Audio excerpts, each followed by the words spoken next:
The day humans learned they were different from every other species in the galaxy started like any other at the newly built Earth Embassy. The building stood tall with its glass walls reflecting the purple sky of Centauri Prime, the neutral meeting, ground for all galactic species. Major Alan Carter straightened his uniform one last time before entering the grand meeting hall. His heart beat faster, but his face stayed calm. As Earth's military representative, he needed to show strength. Next to him walked Dr. Elaine Murray, her eyes bright with excitement. As Earth's best language expert, she had spent years studying alien communication patterns. Ready? Alan asked. Elaine nodded, as ready as anyone can be to meet with beings from across the stars. They walked into the room together. The circular table was made from black stone that seemed to swallow light. Around it sat 6 aliens, each from a different world. Some had scales, others had extra limbs, and one seemed to float above its chair. "Welcome, Earth representatives," said the tallest alien. Its skin changed colors as it spoke, flashing blue and green. "I am Ambassador Zixtarn from the Galactic Council." Alan and Elaine took their seats. This meeting was the result of 10 years of careful talks after humans had discovered faster-than-light travel. The galaxy, they had learned, was full of life and governed by something called the Galactic Council. "We have reviewed your application for full membership," Zixtarn continued. "The Council has reached a decision." Alan leaned forward slightly. This moment would shape humanity's future among the stars. "Earth is accepted into the galactic community," said Zixtarn. The colors on its skin turned bright yellow with happiness. "However, with one important condition." Elaine frowned. "What condition?" "Humans will not be allowed to take part in galactic wars." The room went quiet. Alan looked at Elaine, confusion on both their faces. "I don't understand," said Alan. "We've been working toward peace on Earth. We haven't had a global war in over 50 years. A small alien with 4 eyes spoke next. Its voice sounded like soft bells. "That is precisely why the restriction exists.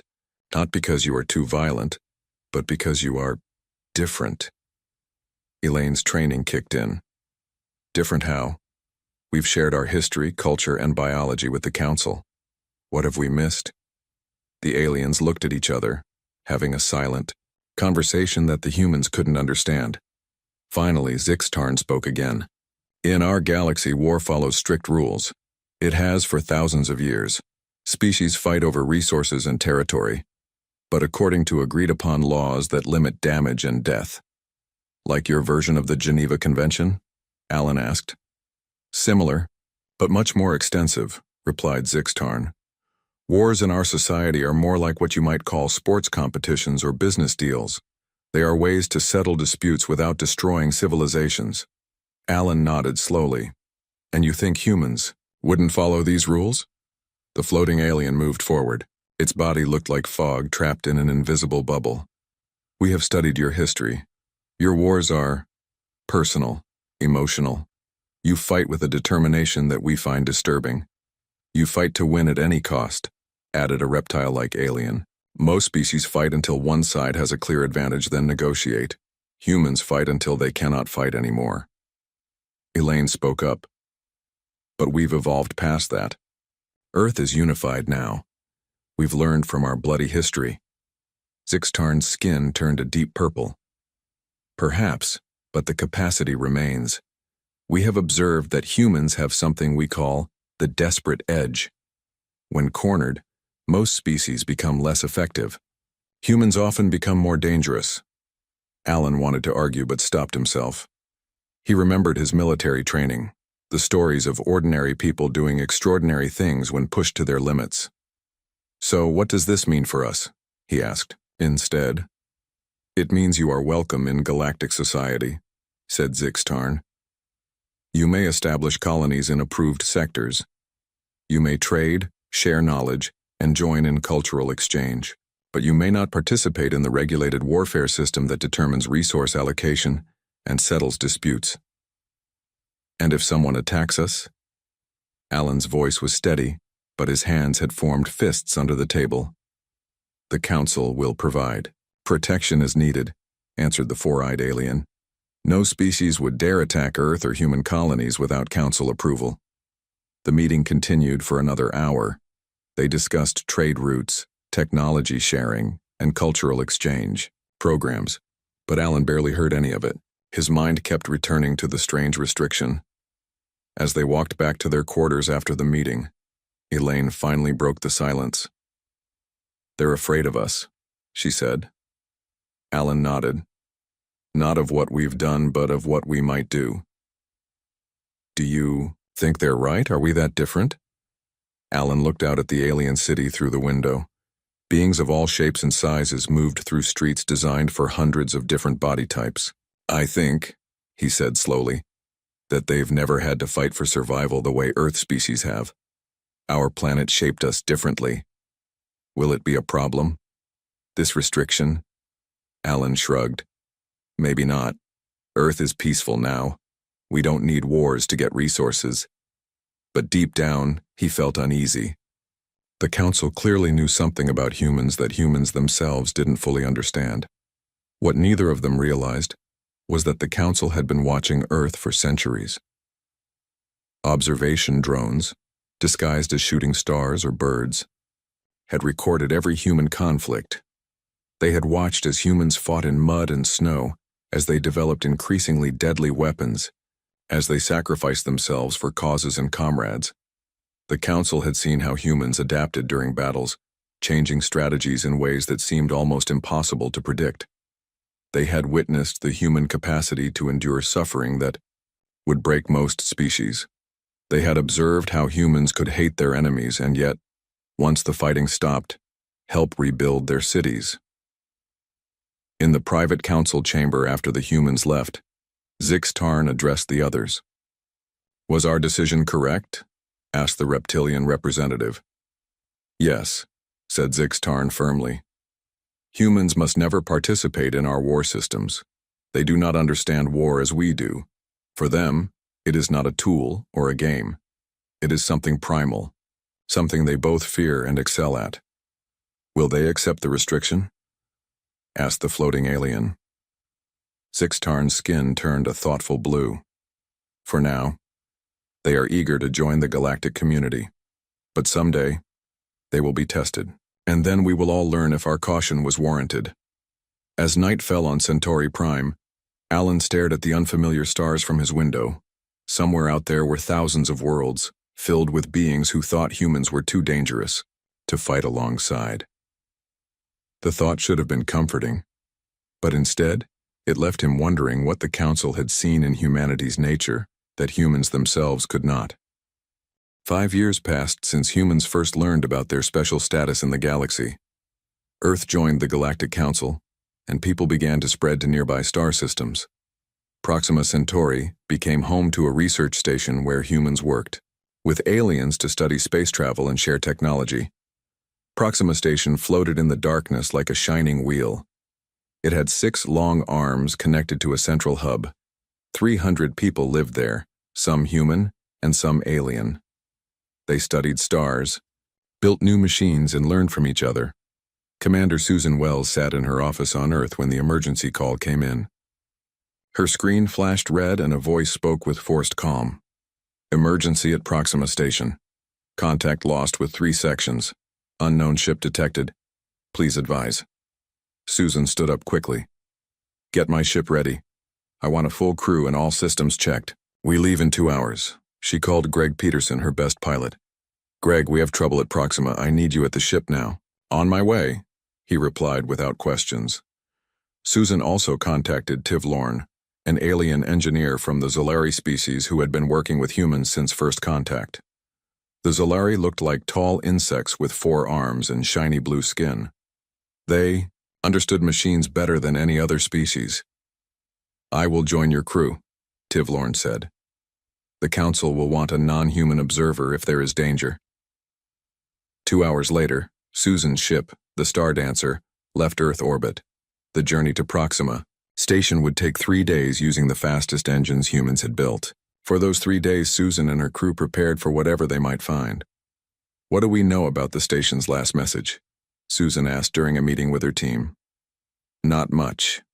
said the communications officer. They reported strange readings, then lost contact with 3 of the 6 arms. The last thing they said was that something was attaching to their main dock. Tivlorn's antenna twitched nervously. The council has been informed. They warned us not to engage in combat.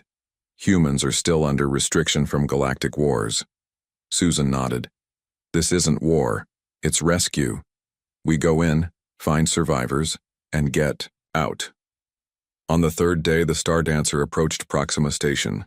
What they saw made everyone on the bridge go quiet. 3 of the station's arms were gone, broken off at the base. Pieces of metal and plastic floated around like dead leaves in water.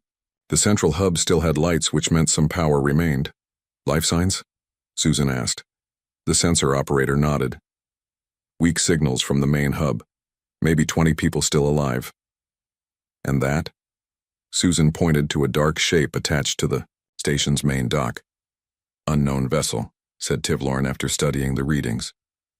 Not in council records, but I recognize the design. It belongs to the Vrax. Everyone turned to look at the alien. The name meant nothing to the humans. The Vrax were once part of the council, Tivlorn explained. They were removed centuries ago for breaking war protocols. They became pirates, attacking ships and stations outside protected zones. Are they still on the station? Greg asked. Tivlorn. Check the sensors again. Yes, multiple life signs moving through the hub. They are searching for something. Or someone, Susan said. Prepare the rescue team. Standard equipment only. We go in, find our people, and get out. No engagement unless necessary. Tivlorn's antennae stood straight up. Commander, Council, rules forbid humans from fighting non-Earth species without permission. Susan looked directly at the alien. We're not going to fight. We're going to rescue. But if these Vrax get in our way, we'll defend ourselves. The rescue team consisted of 12 humans and 4 Zolari engineers. They wore spacesuits with built-in tools and small weapons for emergencies. Susan led them to the station using a small shuttle that docked on the opposite side from the Vrax ship. Stay together, Susan ordered as they entered the station. Greg, you and your team take the left path to the living quarters. I'll take my team right toward the labs. Tivlorn, monitor our progress from the shuttle. The inside of the station was dark, with only emergency lights glowing red along the floors. The air was thin but breathable. As they moved through the silent corridors, they found signs of struggle. Broken equipment lay scattered around. Doors had been forced open. Greg's voice came through the radio. We found survivors, 6 humans and 2 Zolari hiding in a sealed room. They're weak but alive. Get them to the shuttle, Susan ordered. We'll check the labs. Susan's team moved carefully through the station. They found more survivors along the way and sent them back with guards. When they reached the main lab, they discovered why the Vrax had come. The station had been studying a new type of energy crystal that could power ships for years without refueling. The Vrax wanted that technology for themselves. As Susan's team helped the last survivors, alarms suddenly blared through the station. Commander. Tivlorn's voice was urgent. Vrax fighters are heading toward your position. You must leave now. Susan and her team hurried the survivors toward the exit. As they turned a corner, they came face to face with 3 Vrax pirates. The aliens were tall and covered in gray scales. They had flat faces with sharp teeth and carried large weapons. Stop. Them. One Vrax shouted. They're taking the scientists. The pirates fired their weapons. Energy bolts hit the walls around the humans. Susan's team pushed the survivors behind them and raised their own weapons. What happened next surprised even Susan. Her team moved with perfect coordination, as if they had practiced this exact situation many times. 2 security officers rolled to opposite sides of the corridor, firing with precise aim. Another team member pulled a panel from the wall and used it as a shield. 2 more dragged the survivors to safety while providing covering fire. In less than 30 seconds, the 3 Vrax were unconscious, and Susan's team continued toward the shuttle without a single injury. Tivlorn watched this through the shuttle's cameras. The Zolari engineer had never seen anything like it. What amazed Tivlorn most was not the human skill with weapons, but how they adapted instantly to the situation. They communicated with hand signals and seemed to predict each other's moves.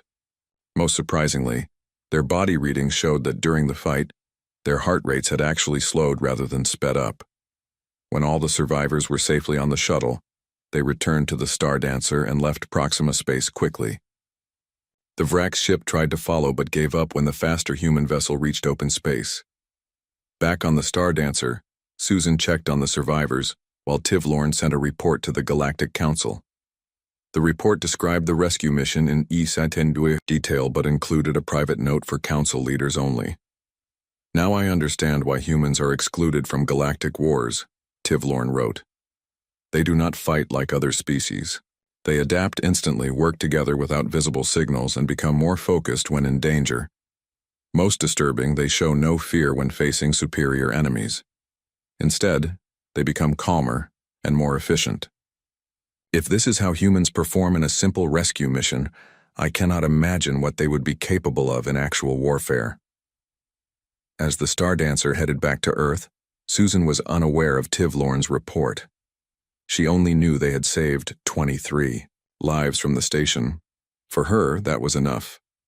But throughout the galaxy, the Council began to pay closer attention to these strange beings from Earth, who seemed so peaceful until threatened. 20 years had passed since the Proxima Station rescue. Humanity had spread to 12 star systems, building colonies and research stations. The largest and most beautiful was New Eden, a green planet with warm oceans and gentle weather. Gendursik, 1,000 humans lived there, growing special plants that could only bloom in New Eden's unique soil. These plants made medicines that helped many species across the galaxy. Admiral Peter Walsh woke to the sound of an alarm. His room was dark except for the red flashing light on his communication panel. He touched the panel and a voice spoke. "Admiral, we have an emergency signal from New Eden. They're under attack." Peter got dressed quickly. "What kind of attack? Who's attacking them?" "Unknown, sir. The message was cut off. We only got part of it." In the command center, officers worked at their stations trying to learn more about the attack. The message from New Eden played on a large screen. A woman with dirt on her face spoke quickly. "This is Governor Kelly from New Eden. We are under attack by unknown ships. They came without warning. Our defense systems didn't detect them until too late. They're destroying everything. We need immediate." The message ended there. Peter looked at his second-in-command. "How long to reach New Eden?" 3 days at maximum speed, sir. Prepare the fleet. All available ships. We leave in 1 hour." As Earth ships prepared for departure, a message arrived from the Galactic Council. Ambassador Zix Tarn appeared on the screen, its skin a worried purple color. "Admiral Walsh, we have been informed of the situation at New Eden. The Council is sending observers. Please remember that under our agreement, human military response must be proportional and controlled." Peter nodded. "Our people are dying, Ambassador. We're going to help them." "Of course, but remember, conflict must follow protocols." For 3 days, the Earth fleet raced toward New Eden. Peter barely slept, waiting for more news. None came. The colony remained silent. When they arrived, Peter stood on the bridge of his ship and looked at the screens showing New Eden. His hands gripped the rail in front of him tightly. The colony was in ruins. Buildings burned or had collapsed. The fields of special plants were black ash. Sensors showed no ships in orbit, no sign of whoever had done this. "Life signs?" Peter asked, his voice rough. The sensor officer looked up with sad eyes. "Very few, sir. Maybe 100 survivors out of 10,000. Peter ordered rescue teams to the surface immediately. As they searched for survivors, they found evidence of the attack. Strange energy signatures, burn patterns unlike any weapon humans knew. They collected data, samples, and recordings from security systems that had survived. 3 days later, after the survivors were safe on the ships, Peter received a report from Earth's intelligence service. They had analyzed all the evidence and matched it to known weapons. The attack was carried out by the Crevan hegemony, the report said, a minor species from the outer sectors. They used experimental weapons designed to bypass defense systems. Peter called an emergency meeting with his officers. "Why would the Crevan attack us? We have no history with them." One officer spoke up. Intelligence thinks they were testing weapons and tactics. They wanted to see how humans would respond to an unprovoked attack. And how will we respond? Asked Peter. Before anyone could answer, another message from the Galactic Council arrived. The Council formally expressed sorrow for the attack but reminded Earth that any response must follow proper channels. The Kreven were protected under galactic war protocols. Any conflict had to be approved, regulated, and monitored. They killed 10,000 civilians and we have to ask permission to respond? One officer slammed his hand on the table. Those are the rules we agreed to when we joined the Council, another replied. Peter sat quietly, thinking. Then he spoke. The Council restrictions apply to Earth's official military actions. What if individuals acted on their own? The room went silent as everyone understood what he meant. 2 weeks later, 3 unmarked ships left Earth space. Their crews were all volunteers who had resigned from military service. They carried no Earth flags or symbols. They were no longer Earth soldiers, just private citizens seeking justice. The first report of attacks on Kreven outposts came a month later.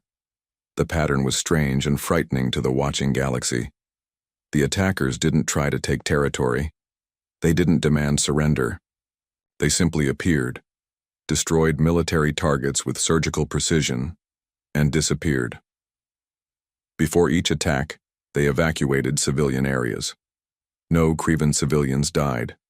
Only military bases, weapon factories, and government buildings were hit. After each attack, a simple message played on all frequencies. For New Eden. The Galactic Council held an emergency meeting. Ambassador Zix Tarn addressed the gathered representatives. The pattern of these attacks is consistent with human military thinking, though Earth denies involvement. Whoever is doing this is following what humans call proportional response. They lost a colony, so they are destroying military assets, not civilians. But this isn't how conflicts work in our system, said another council member. Wars follow rules. There are formal declarations, approved targets, and scheduled battles. This is chaos. This is human justice, replied Zix Tarn. They see a direct line between crime and punishment. The Kreven killed their people, so they are destroying the Kreven's ability to kill again. The attacks continued for 6 months. By the end, the Kreven military was broken. Their leaders sent a message directly to Earth, not to the Council, begging for peace. They offered compensation for New Eden and promised never to attack humans again. When Peter Walsh received this message, he called a private meeting with Earth's leaders. They agreed to accept the Kreven surrender and end the conflict. No one officially acknowledged the 3 ships or their crews, who returned quietly to Earth space. The Galactic Council increased their monitoring of human activities. They placed more observers on human ships and stations, but the damage was done. Several smaller species began approaching Earth for unofficial protection agreements. They saw how humans defended their people and wanted that same protection. Ambassador Zix Tarn, now very old, spoke to the Council one last time before retiring. This is exactly why humans were excluded from our war system. They don't fight for territory or resources. They fight for justice, for revenge, for protection. These concepts make conflict personal and unpredictable, and most dangerous of all, they make it effective. As Peter Walsh looked at the stars from his office window, he thought about New Eden and what had happened. Humans had broken no agreements. Earth's military had never officially engaged the Kreven, but the galaxy now understood something important about humans. Attack them, and they will respond. Not with formal declarations or scheduled battles, but with swift, precise action that followed their own sense of justice. And that scared the Galactic Council more than any weapon ever could. 5 years after the New Eden incident, the galaxy faced a new threat unlike any before. It began on the outer rim, far from Earth and the main Council worlds. The Umbraci, a fungal species that lived in large colonies, began to spread rapidly through nearby systems. The Umbraci had always been viewed as primitive and harmless. They lived on moist planets with thick atmospheres and rarely contacted other species. Then something changed. They developed a biological agent that attacked the nervous systems of other life forms. Any planet they touched soon fell silent. Its people left as empty shells, their minds gone while their bodies lived on. By the time the Council realized what was happening, 12 worlds had fallen to the Umbreki. No one knew why the once peaceful fungal colonies had suddenly become aggressive, but the threat to all intelligent life was clear. The Council called an emergency meeting. Representatives from 200 species gathered to discuss the Umbreki problem. Their normal warfare protocols weren't working against this enemy. The Umbreki had no government to negotiate with, no military bases to target, no supply lines to cut. They spread like a disease, each spore carrying the same collective intelligence. Our conventional forces cannot stop them, reported the military, commander of the Council forces. The Umbreki don't fight like we do. They don't seek to win battles or take territory. They simply spread and convert all living things to hosts for their consciousness. After 3 days of debate, the Council made an unprecedented decision. They would temporarily suspend the human exclusion policy. Earth could provide strategic and technical help against the Umbreki, though direct military involvement was still limited. Colonel Olivia Reeves arrived at Council headquarters with a team of specialists. She was tall with short gray hair and eyes that missed nothing. As Earth's top expert on biological threats, she had fought diseases that could have wiped out whole continents. Now she faced something that could end all intelligent life in the galaxy. The Council leaders met Olivia in a large room with a round table. Screens on the walls showed maps of affected areas. Ambassador Zix Tarn, now very old but still representing the Council, greeted her. Colonel Reeves, thank you for coming. The situation is desperate. 12 worlds lost already, and the Umbreki are spreading to 5 more systems. Olivia nodded and got straight to work. I need to see all your data on the Umbreki, their biology, how they communicate, how they spread, and especially the biological agent they're using against other species. For 3 days, Olivia and her team studied everything the Council knew about the Umbreki. They ran tests, built models, and analyzed patterns of spread. On the 4th day, she called a meeting with the Council.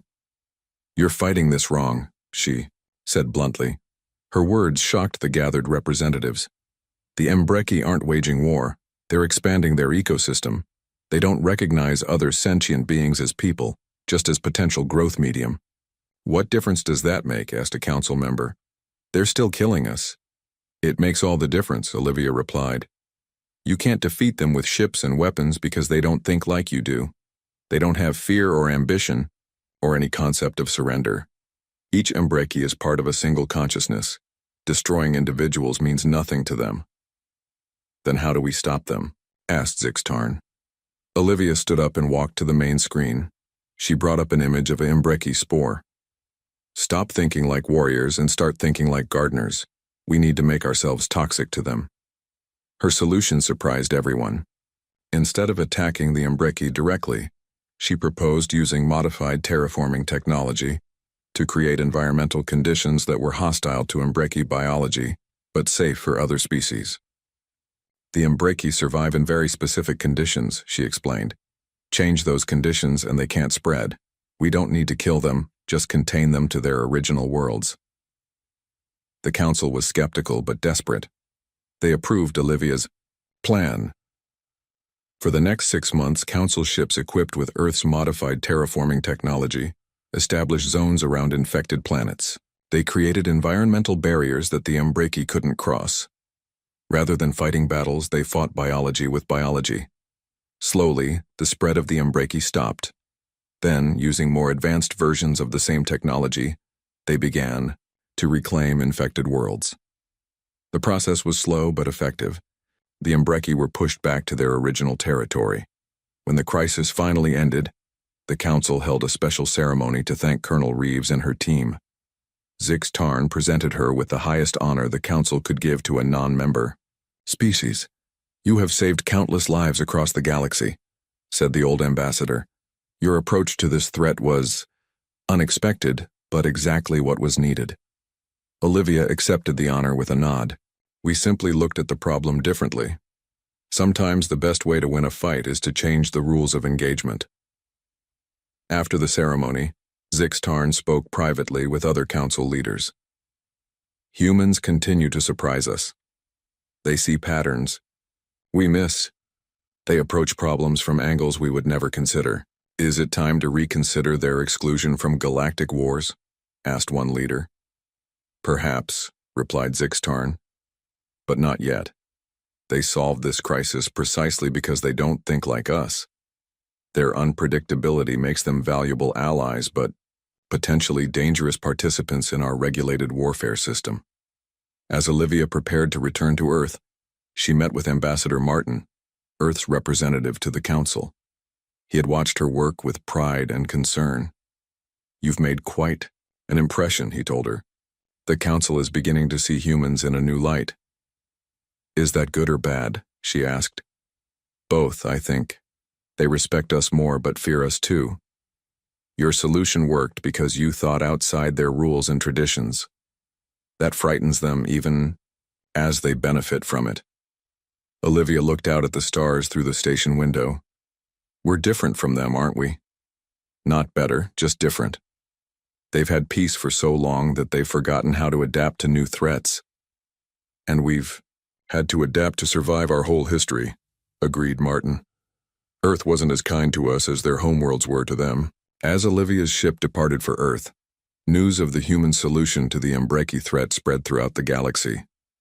Smaller species began to look at Earth with new interest. The humans had done what the mighty Council could not. They had stopped an enemy that didn't play by the rules. In private chambers, the Council began a serious debate about humanity's role in galactic security. For the first time, some members argued that humans should be fully included in all aspects of galactic society, including warfare. Others remained cautious. Remember why they were excluded in the first place, warned one ancient member. They don't see war as we do. For them, it's not a regulated competition with rules and limits. It's survival, adaptation, and victory at any cost. The debate continued, but one thing was certain. The galaxy would never look at humans the same way again. The Vracs had been watching the galaxy for centuries. Once members of the Galactic Council, they had been cast out for breaking war protocols. They lived at the edges of known space, raiding ships and small outposts. They took what they wanted and disappeared before Council forces could respond. The Vracs leader, Grand Commander Krell, had watched with interest as humans dealt with the Kreven and the Umbreki. Unlike other species, humans didn't follow the predictable patterns of Council warfare. They adapted, they improvised, they fought in ways no one expected. They are like us, Krell told his war council. They understand that true power comes from unpredictability, not from following rules. For years, the Vracs had been building their forces, developing weapons that could bypass Council defenses. Now they were ready. Their plan was bold and simple. Attack 50 Council worlds simultaneously, destroy their communication and defense systems, and demand that 1/3 of all Council territory be surrendered to Vracs control. The attack began without warning. Vrac ships appeared above major cities on planets across the galaxy. They destroyed communication centers, defense grids, and government buildings in perfectly coordinated strikes. Millions died in the first day. By the end of the week, the death toll had reached billions. The Council was thrown into chaos. Their military response was slow and disorganized. Centuries of regulated warfare had left them unprepared for all-out conflict. As casualties mounted and more systems fell, the Council leaders made a decision that would change the galaxy forever. They formally suspended the human exclusion policy. Earth was not merely invited, but begged to join the defense effort without restrictions. President Laura Mitchell stood before the United Earth Congress, her face serious as she addressed the representatives from all human worlds. For generations, we have accepted our exclusion from galactic conflicts out of respect for the Council's traditions. Today, they have asked for our help without conditions. The choice before us is clear. We can stand aside and watch civilizations fall, or we can fight as humans always have, not for territory or resources, but for survival itself. The vote was unanimous. Earth would join the war against the Vracs with all its strength. General Samuel Ross took command of the human forces. At 56, he had spent his entire career studying war while hoping never to fight one. Now he faced an enemy that threatened all intelligent life in the galaxy. The Vraks expect us to fight like the Council does, with large fleets, direct engagements and by-the-book tactics, he told his officers. We won't do that, we'll fight our way. Under Samuel's command, human forces ignored conventional engagement protocols. They established guerrilla networks on occupied worlds, helped local people resist the invaders. They targeted Vraks' leadership with small, precise strikes, rather than attacking large bases.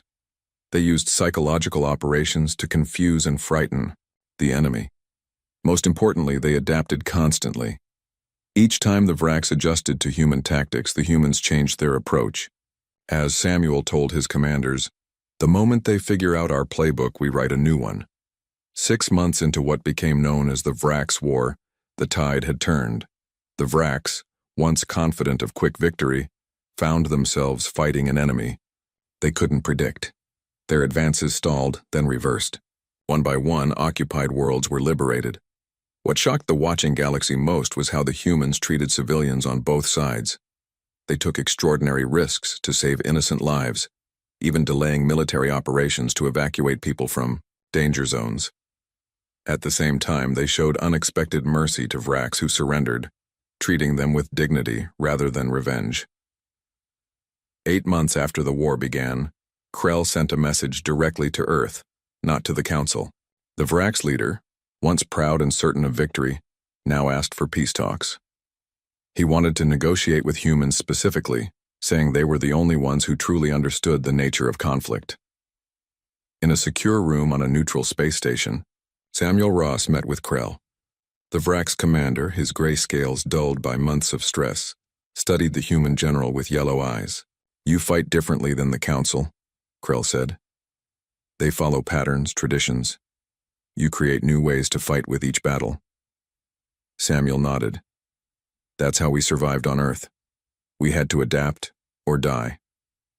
"Your species confuses me," Krell admitted. "You risk your soldiers to save enemy civilians. You treat prisoners with respect. Yet you fight with a determination that frightens even the Vraks." "We fight hard because we value peace," Samuel explained. "We protect civilians because that's the point of fighting at all, to save lives, not take them." The peace treaty that ended the Vraks War reshaped the galaxy. The Vraks returned to their original territory but were allowed to send representatives to the Council again, under strict supervision. The human exclusion policy was permanently ended. Earth became a full member of the galactic community with all rights and responsibilities. After the final treaty was signed, Ambassador Zix Tarn addressed the Council one last time before retiring. The old diplomat had seen humanity's journey from outsiders to saviors. "Now you understand why humans were excluded all those years ago," Zix Tarn said to the gathered representatives. "Not because they are more violent. Many species exceed them in aggression. Not because they are more advanced. In many areas they lag behind us. Humans were excluded because they never developed the concept of war as we understand it. For every species in this council, warfare evolved as ritualized competition with formal rules. For humans, war was always about survival, against predators, harsh environments, and each other. They don't have the instinctual limits that we do. What makes humans dangerous isn't their capacity for violence, but their capacity for innovation. In conflict, they don't follow patterns, they create new ones constantly. And most disturbing of all, they can enter a state where fear makes them more effective, not less." As Zix Tarn finished speaking, the council chamber filled with discussion. Some members worried that humans would now dominate galactic affairs. Others argued that human unpredictability was exactly what the galaxy needed to prevent future threats. In a quiet observation room, Samuel Ross watched the debate with Colonel Olivia Reeves. Both had played key roles in saving the galaxy, though, in very different ways. "Do you think they'll ever truly understand us?" Samuel asked. Olivia smiled slightly. "I think they're beginning to. They're afraid of us not because we're monsters, but because we refuse to accept limitations. In war, in peace, in everything." And that's what makes us human. Samuel nodded. The refusal to accept that some problems can't be solved. As they walked away, representatives from many worlds followed discreetly, each hoping to secure Earth's friendship. The galaxy had changed forever. The species once excluded from galactic wars had proven to be its greatest defenders, precisely because they didn't see conflict as a game with rules, but as a challenge to overcome with creativity, courage, and compassion.